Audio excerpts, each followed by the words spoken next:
Assalamualaikum warahmatullahi wabarakatuh. Dimanapun teman-teman berada, semoga teman-teman sentiasa sihat selalu dan urusan teman-teman dipermudahkan oleh Allah SWT. Jadi guys, Indonesia adalah negara kepulauan yang kaya akan keberagaman suku dan budaya ya. Mengutip situs Indonesia di GoID, itu menurut sensus BPS pada tahun 2010, Indonesia memiliki lebih dari 300 kelompok etnik atau suku bangsa, atau tepatnya terdapat 1,340 suku bangsa di Nusantara dengan lebih dari 17,000 pulau dan ratusan suku yang berbeza. Dan kerana itulah kita lihat Indonesia menjadi rumah bagi beragam masyarakat yang hidup harmonis dalam beragaman ini. Maka itu guys, salah satu suku di Indonesia yang kita mahu reactionkan adalah suku Tionghoa. Jadi kita mahu tahu bermula sejarah kedatangan orang Tionghoa ke Indonesia.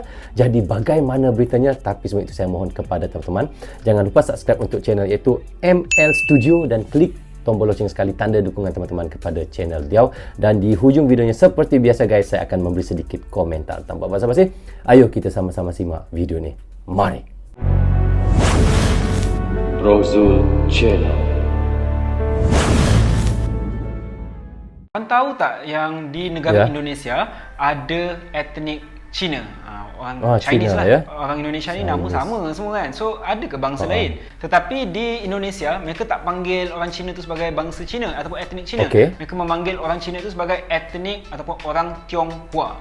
Jadi Orang sejarah Tionghoa. Oh, maknanya di Indonesia itu kalau yang berbangsa ataupun suku Chinese itu Cina digelar sebagai Tionghoa ya. Mereka tidak suka juga dipanggil Cina ya. Itu yang saya tahu jugalah. Tionghoa, mereka lebih suka dipanggil Tionghoa ataupun bangsa Tionghoa, suku Tionghoa ya. macam mana orang Tionghoa ni boleh datang ke bumi Indonesia daripada Ya, tanah besar bagaimana China? guys, ya? Okey, semuanya bermula pada abad ke-16 dan 17 apabila pedagang-pedagang, para pekerja yang nak bermigrasi dari tanah besar China datang ke sama ada ke tanah Melayu ataupun ke Jakarta. Jadi kebanyakan orang Tionghoa daripada tanah besar ni datang daripada Fujian dan juga dari Guangdong. Populasi masyarakat Tionghoa di Indonesia pada hari ini mempunyai seramai lebih kurang 7 juta rakyat.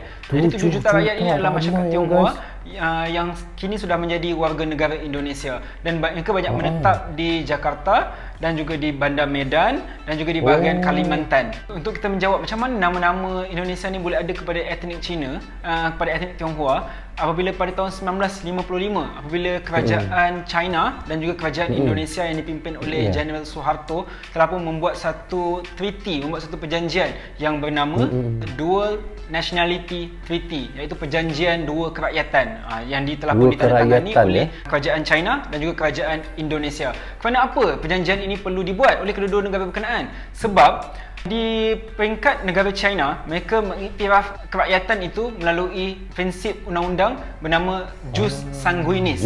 Jus sanguinis ni apa? Jus sanguinis ni adalah right of blood. Jadi sesiapa saja yang mempunyai darah keturunan daripada ibu bapanya orang Cina, mereka akan automatik dapat kerakyatan Cina pada ketika itu. Begitu. So prinsip right of blood itu terpakai di negara Cina. Dan di peringkat Indonesia pula, mereka mengamalkan prinsip jus solai. Jus solai ni adalah right of land. Apabila Indonesia mengiktiraf, sesiapa yang lahir saja di bumi Indonesia akan diberikan kerakyatan Indonesia. Jadi pada ketika itu timbul satu konflik yang melibatkan kepada generasi yang kedua atau ketiga lah yang tinggal di Indonesia pada ketika itu. Generasi ini dia akan dapat dua kerakyatan, yang mana perkara ini bercanggah lah dengan undang-undang masing-masing, sebab kedua-dua negara China dan negara Indonesia tidak membenarkan dual nationality, tidak seperti di UK, US dan Kanada. Jadi kena pilih salah satu. So perjanjian yang saya cerita tadi telah pun digagaskan oleh pihak Indonesia dan juga pihak China untuk menyelesaikan masalah konflik dua kerakyatan ini. Secara ringkasnya di dalam perjanjian tersebut, ia menyatakan memberi peluang, memberi option kepada orang Tionghoa ini, generasi yang baru, untuk memilih sama ada nak pilih menjadi rakyat Indonesia atau menjadi rakyat China. Jadi ini adalah objektif kenapa Dual National Treaty itu ditandatangani oleh pihak China dan juga pihak Indonesia. Jadi implikasi daripada Dual National Treaty itu menyebabkan 2/3 generasi baru Tionghoa ini memilih untuk menjadi rakyat Indonesia dan 1/3 lagi memilih untuk menjadi rakyat China. Jadi mereka maknanya kebanyakan yang datang ke Indonesia itu orang Cina ini 2/3 guys. 2/3 tu banyak ya. Boleh kita katakan sekitar 75%, 75% rakyat China yang datang ke Indonesia itu memilih untuk menjadi rakyat Indonesia. Dan katanya 1/3 mahu memilih menjadi orang China lah, tidak mahu menjadi orang Indonesia. Maknanya 1/3 itu lebih kurang boleh kita katakan 25% lah. 25% daripada yang datang itu memilih sebagai rakyat China, dan 75% memilih untuk menjadi rakyat Indonesia. Itu begitulah sejarahnya. Yang 1/3 ni akan kembali ke tanah besar China lah. Jadi 2/3 memilih untuk kekal di Indonesia. Dan selepas perjanjian itu dah dapat menyelesaikan masalah konflik kerakyatan ni, Presiden Suharto ini telah menjalankan satu pimpinan baru yang dipanggil sebagai New Order, arahan baru. Jadi di bawah New Order ini, Presiden Suharto telah membuat satu tindakan yang agak keras, rejim yang keras, yang beliau mahu satu pengasimilisasian. Presiden Suharto ni nak asimilasikan masyarakat Tionghoa ini ke dalam masyarakat Indonesia. Jadi apa yang beliau nak buat adalah mengindonesiakan orang Tionghoa ini. Jadi apa yang Presiden Suharto ni jalankan sebenarnya agak kejam dalam satu pandangan perspektif, apabila beliau telah mengharamkan budaya Cina, telah mengharamkan bahasa Cina, telah mengharamkan nama-nama Cina. Kalau contoh nama seorang A ni lah, nama dia Yong Yilun, beliau terpaksa tukar kepada nama berunsur Indonesia menjadi nama Sigit Budiarto ke, tapi dia orang Tionghoa, tapi nama tu kena ditukar, dan budaya pun dah tak boleh amalkan secara awam, dan juga apa-apa perayaan. Ini di sini katanya Suharto melarang Imlek ya, tentang agama kepercayaan dan adat istiadat Cina ya. Di situ dia mahukan orang Tionghoa ini harusnya menjadi orang Indonesia yang sebenar ya. Mengindonesiakan semualah mana-mana rakyat Tionghoa yang ada di Indonesia itu ya. Suharto itu yang dimahukan oleh Suharto ya.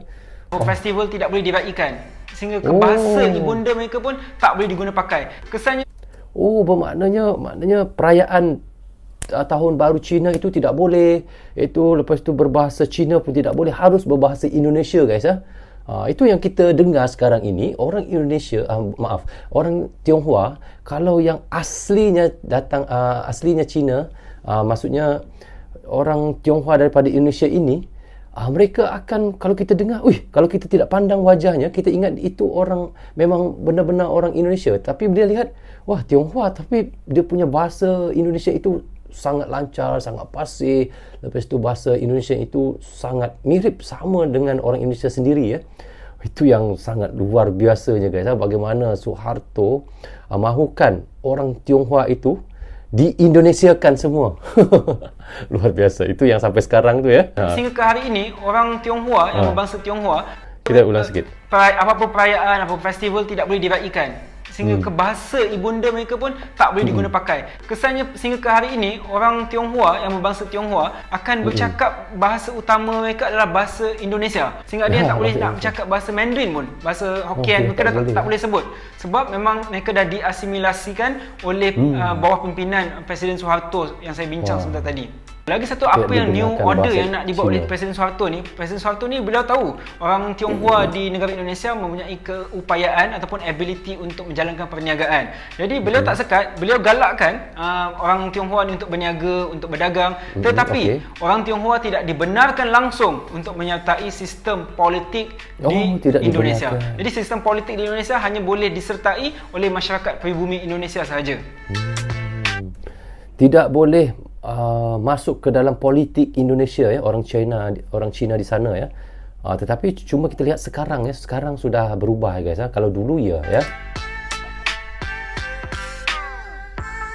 Sehinggalah apabila Presiden Suharto digulingkan, kemudiannya Presiden B.J. Habibie mengambil alih peranan sebagai Presiden Indonesia. Beliau telah pun mengubah New Order berkenaan. Beliau telah pun membatalkanlah. Beliau nak mengiktiraf orang Tionghoa ni juga adalah masyarakat di Indonesia. Jadi salah satu action apa yang Presiden B.J. Habibie ni buat, beliau telah pun membatalkan ataupun ban perkataan pribumi dan juga non-pribumi di dalam perlembagaan Indonesia. Jadi dah tak ada dah term pribumi dan tak ada term non-pribumi. Hanyalah orang Indonesia sahaja. Itu salah satu proses reformasi lah yang ingin dijalankan oleh Presiden B.J. Habibie. Dan kemudiannya pada tahun 2000 apabila Presiden baru yang bernama Abdul Rahman Wahid atau Gus Dur, Presiden Abdul Rahman Wahid ni juga telah membuat satu reformasi untuk mengiktiraf masyarakat Tionghoa apabila beliau telah membatalkan pengharaman perayaan ataupun festival orang Tionghoa. Maksudnya selepas ini Chinese New Year dah boleh diraikan secara awam, dah tak ada sekatan dah.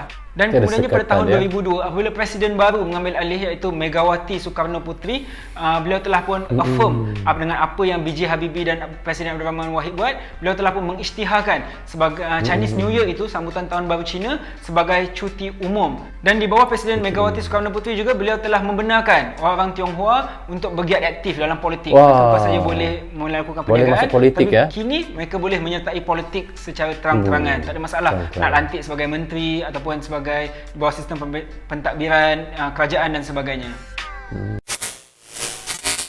Okey guys, dari apa yang kita sudah reactionkan tadi, seperti yang dikabarkan tadi, di Indonesia terdapat etnik Cina yang merupakan warga negara Indonesia, namun di Indonesia mereka tidak dipanggil sebagai bangsa Cina ya, dan orang Indonesia biasanya merujuk kepada mereka sebagai etnik atau orang Tionghoa, dan dikatakan sejarah kedatangan orang Tionghoa ke Indonesia ini guys bermula pada abad iaitu ke-16 dan 17 ketika pedagang dan pekerja migran dari tanah pesisir Cina tiba di tanah Melayu dan Jakarta. Jelas dikatakan tadi guys, apa yang kita reactionkan tadi ya, kebanyakan orang Tionghoa yang berasal dari tanah besar Cina datang ke Indonesia kerana dorongan ekonomi dan pertumbuhan iaitu populasi masyarakat Tionghoa di Indonesia. Dan yang mengejutkan saya guys, sehingga saat ini lebih kurang 7 juta masyarakat Tionghoa di Indonesia sudah pun katanya sudah menganut agama Islam dan menjadi warga negara Indonesia, terutamanya di Jakarta lah, dan kita lihat di Banda Aceh dan Kalimantan.